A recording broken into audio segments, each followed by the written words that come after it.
Salut, c'est l'actu de la semaine à Clermont et c'est en bref. Yeah.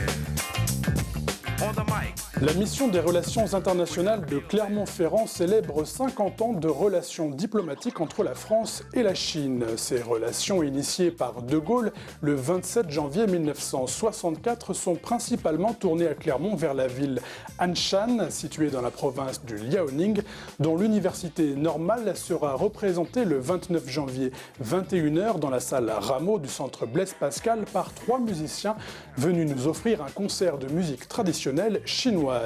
L'occasion sera ainsi donnée aux élèves du conservatoire Emmanuel Chabrier de se familiariser avec le guzheng, instrument inscrit au patrimoine culturel immatériel de l'humanité. 2 conférences seront également données le 28 janvier 18h dans les salons de l'Hôtel de Ville.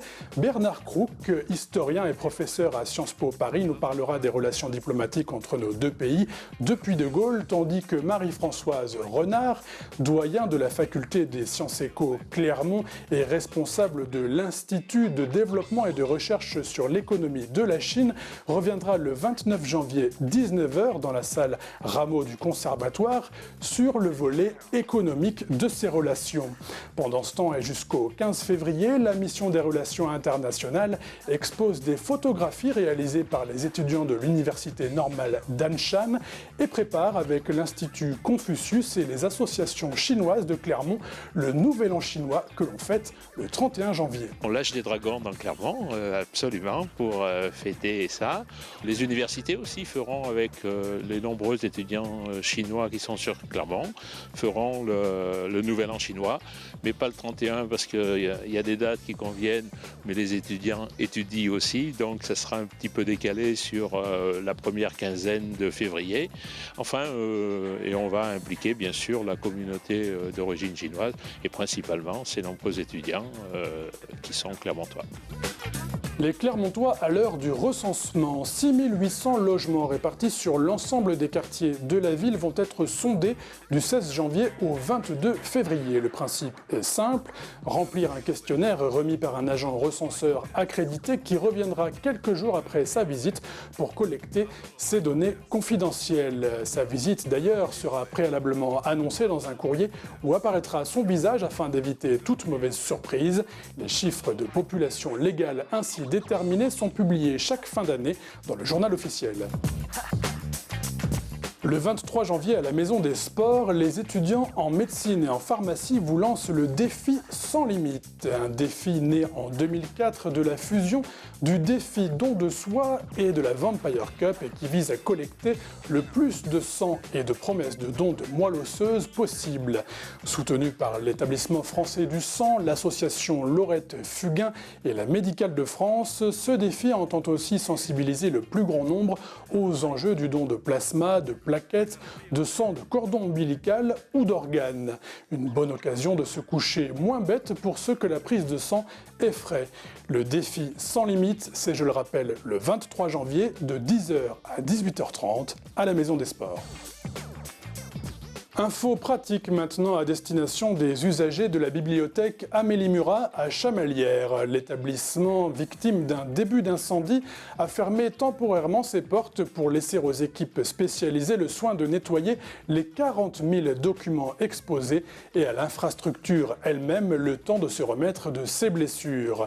En attendant, les médiathèques de Jaude et de Croix-de-Néra assurent le relais, notamment pour la restitution de vos emprunts.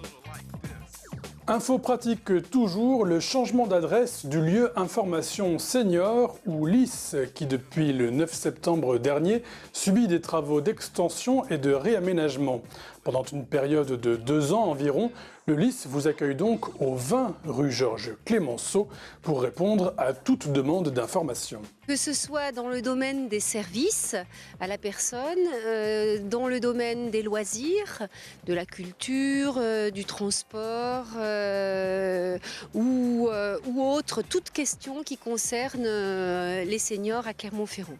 En partenariat avec l'association Retraite, Loisirs et Solidarité qui l'héberge, le LIS propose toute l'année de nombreuses nombreuses animations dédiées aux seniors, en établissement ou à domicile, ainsi que des rendez-vous d'information spécialisés pour les aidants, notamment sur la prise en charge de la maladie d'Alzheimer. C'est également par le LIS que l'on obtient la carte gratuite Cité Senior, qui offre une multitude d'avantages pour les 60 ans et plus. Dans l'agenda des seniors, en ce début d'année, on notera la représentation gratuite le 31 janvier à 14h30 du Bon Théâtre de l'Odyssée à l'Opéra Municipal, ou encore l'exposition Évasion ancienne réalisée par les résidents des établissements du Centre communal d'action sociale est visible à l'espace Victoire jusqu'au 24 janvier. Plus d'événements bien sûr sur internet et directement au lieu information senior dont le numéro s'affiche ici. Les juniors, eux, peuvent s'inscrire dès le 27 janvier pour vivre des vacances de printemps inoubliables. Séjours équitation, randonnée, VTT et escalade pour les 8-17 ans ou séjours randonnée à cheval pour les 14-18, toutes les informations et inscriptions sont à acquérir à la direction de l'animation de la jeunesse et des loisirs de Clermont-Ferrand, rue La Cépède et sur internet naturellement. À venir, l'exposition photographique de Bertrand Meunier à l'hôtel Fonfred, intitulée Le Plateau. Elle présente un travail réalisé en résidence à Clermont-Ferrand sur le quartier de Saint-Jacques. Un regard étonnant à découvrir librement du 24 janvier au 10 mai. À l'espace d'art contemporain à la Tollerie, c'est Éric Provenchère qui s'expose. Issu de l'école clermontoise des Beaux-Arts, l'artiste propose une vision gourmande de la vie du 17 janvier au 1er mars.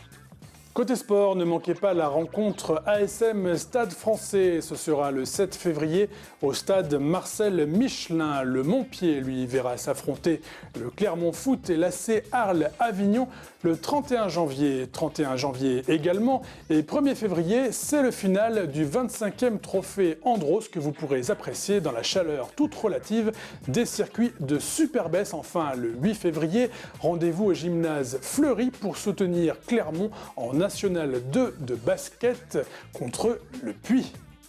Côté concert, rendez-vous dans les salons de l'Hôtel de Ville le samedi 18 janvier à 20h30 pour y découvrir à l'aube du XXe siècle. Vous y entendrez la 4e symphonie de Mahler, réorchestrée par Erwin Stein, et le prélude à l'après-midi d'un faune de Debussy, tout cela dirigé par Sébastien Brugière, ancien élève du Conservatoire de Clermont-Ferrand, aujourd'hui à la direction musicale et artistique du chœur et de l'orchestre de l'Université de Genève. C'est un concert gratuit.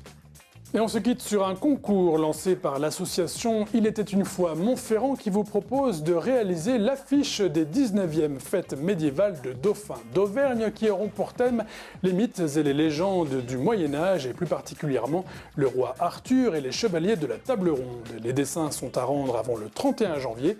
Toutes les modalités sont à retrouver sur le site web de l'association. Sur ce prend fin votre émission. Prochain rendez-vous avec l'actualité clermontoise dans une semaine. Salut!